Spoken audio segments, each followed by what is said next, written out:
जिन 4 लोगों के डर से आप अपनी खुशियाँ सैक्रिफाइस कर रहे हैं, सच ये है कि कुछ समय बाद उन 4 लोगों को ये भी याद नहीं रहेगा कि आपने उनके लिए क्या छोड़ा था, अपनी कौन-सी हसरतें कुर्बान की थी। कभी नोटिस किया है कि कभी-कभी हम कुछ करने से इसलिए नहीं रुकते कि वह गलत है, बल्कि इसलिए रुक जाते हैं कि लोग क्या कहेंगे या कोई देख रहा होगा। कुछ पहनना था, रुक गए, कुछ बोलना था, चुप रह गए, कोई डिसीजन लेना था, टाल दिया। धीरे-धीरे हर फैसले के पीछे दिमाग में यही कैलकुलेशन चलती है कि अगर ये करूं तो लोग क्या कहेंगे। सच तो ये है कि ये लोग एक्चुअली सामने नहीं होते, ये बस एक काल्पनिक, एक इमेजिनरी और धुंधला सा क्राउड है जिसका चेहरा कभी साफ नहीं होता, लेकिन असर बहुत गहरा और कंट्रोल बहुत ज्यादा है।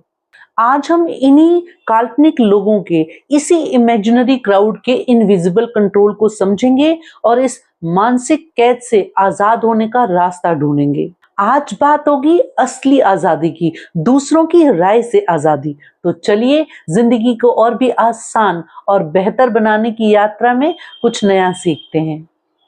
क्या आपने कभी बोनसाई का पौधा देखा है? उस नन्हे से पौधे में एक विशाल बरगद बनने की पूरी क्षमता होती है, लेकिन उसे कभी बढ़ने का मौका ही नहीं दिया जाता।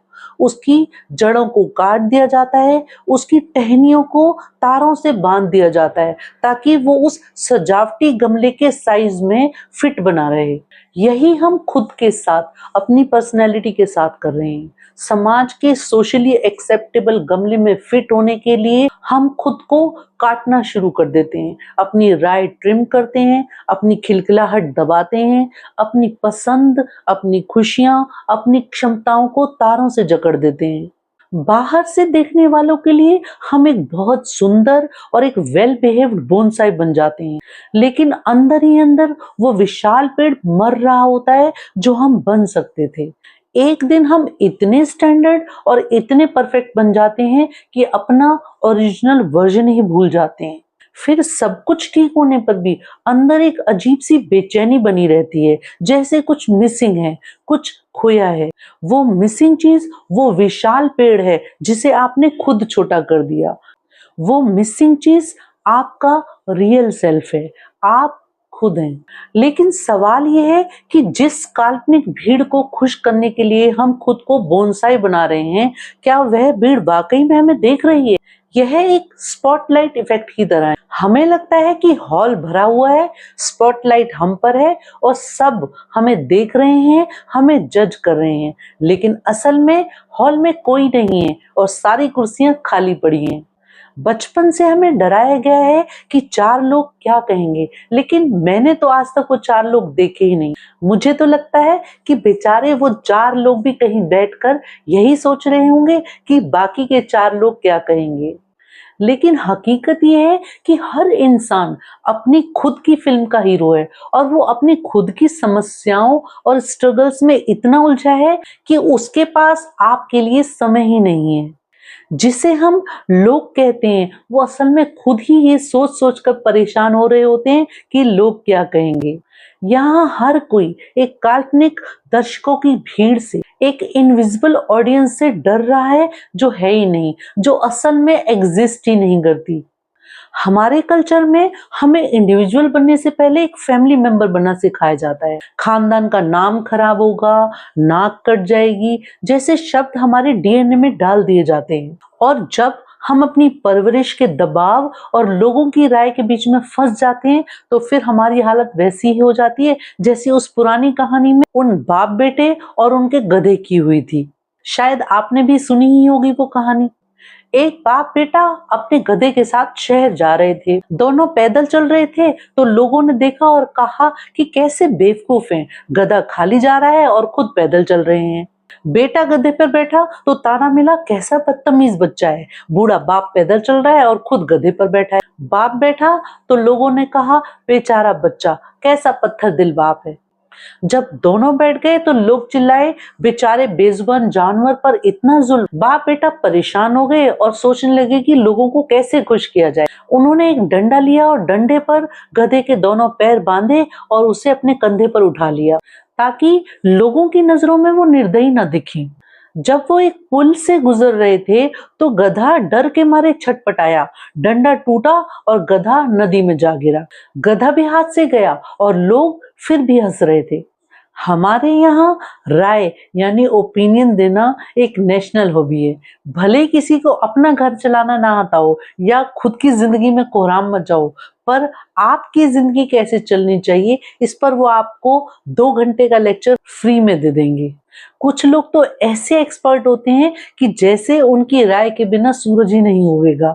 आप उनको अपनी जिंदगी की कोई भी प्रॉब्लम बता दो, उनका जवाब फिक्स है। हमने तो पहले ही कहा था, चाहे उन्होंने पहले एक शब्द भी ना कहा हो। यहाँ एक बहुत बारीक बात समझने वाली है। असल में हम लोगों से नहीं डरते, हम अपने बारे में बनने वाली कहानी से डरते हैं। हम डरते हैं कि कहीं लोग हमें सेल्फिश ना समझ लें, केयरलेस ना समझ लें या इमेच्योर ना समझ लें। डर लोग नहीं है, डर वो लेबल्स हैं जो अदृश्य हैं, और हम इन इनविजिबल लेबल्स के चक्कर में अपनी पूरी जिंदगी की किताब को दूसरों के बुरे रिव्यूज के डर से खाली छोड़ देते हैं। अब इसका इलाज क्या है? इलाज कोई टिप्स या टूल्स में नहीं है, इलाज है आपकी परसेप्शन में, यानी आपके सोचने और देखने के नजरिए में। जब तक आप अपनी वैल्यू दूसरे की आंखों में ढूंढेंगे, तब तक आप एक भिखारी की तरह महसूस करेंगे, जो कभी तारीफ मांग रहा है तो कभी अप्रूवल। जिस दिन आप अपनी वर्थ खुद तय करेंगे, उस दिन दुनिया की राय आपके लिए सिर्फ एक नॉइज बनकर रह जाएगी। लेकिन वैलिडेशन और मंजूरी मांगना बंद करने का मतलब बदतमीज होना नहीं है, इसका मतलब है ऑथेंटिक होना। अगर आपको कोई चीज पसंद नहीं है तो विनम्रता से नो कहना सीखिए। आजादी का मतलब कोई बड़ा ड्रामा या विद्रोही बनना नहीं है। आजादी शुरू होती है आपकी इंटरनल परमिशन यानी अंदरूनी इजाजत से। खुद को परमिशन देना नॉर्मल रहने की, खुद को परमिशन देना दूसरों की पसंद से खुद की पसंद अलग हो पाने की हिम्मत की। जब आप खुद को ये परमिशन देते हैं तो लोग क्या कहेंगे वाला सवाल अपनी ताकत खो देता है।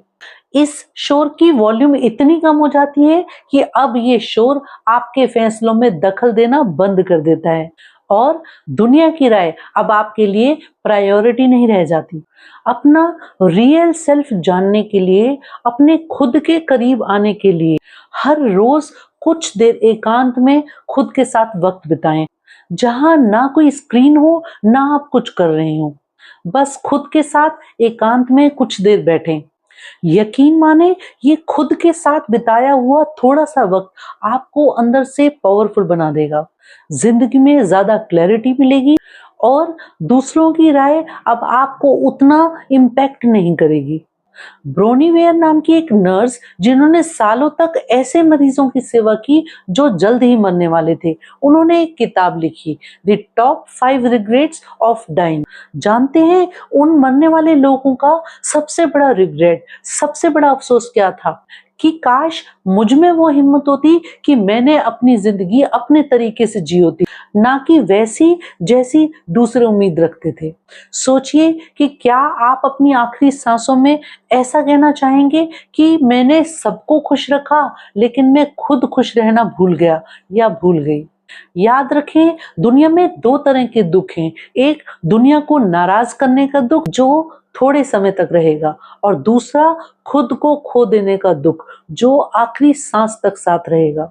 चुनाव आपका है। लोग तो तब भी कहेंगे जब आप कुछ करेंगे, और लोग तब भी कुछ कहेंगे जब आप कुछ नहीं करेंगे। तो क्यों ना वो किया जाए जो आपके दिल को सुकून दे और दूसरों को कोई नुकसान भी ना पहुंचाए। जिस दिन ये सवाल लोग क्या कहेंगे आपके लिए बेअसर हो जाएगा, उसी दिन आपकी जिंदगी सच में आपकी हो जाएगी। अपने इनर वर्ल्ड को, अपने अंतर मन को इतना मजबूत बनाइए कि बाहर का कोई भी शोर आपकी शांति ना छीन सके।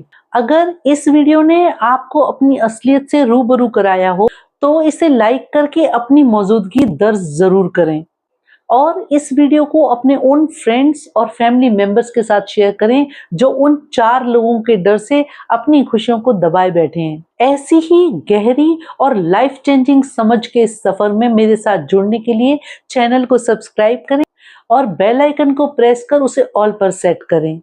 कमेंट में मुझे बताएं कि वो कौन सा बोनसाई ट्रैप है जिसे आप तोड़कर बाहर आना चाहते हैं। दोस्तों, दूसरों के डर से आजाद होना तो शुरुआत है, लेकिन दूसरों की बातें दिल पर ना लगें, हर्ट ना करें। इस मेंटल इम्यूनिटी को बढ़ाने के लिए स्क्रीन पर आ रहे वीडियो पर क्लिक करें और खुद को इमोशनली स्ट्रांग बनाएं। तो दोस्तों, आपकी खुशियों की चाबी सिर्फ आपके पास है, तो बस सीखते रहें, बढ़ते रहें और मुस्कुराते रहें। मिलते हैं अगले वीडियो में।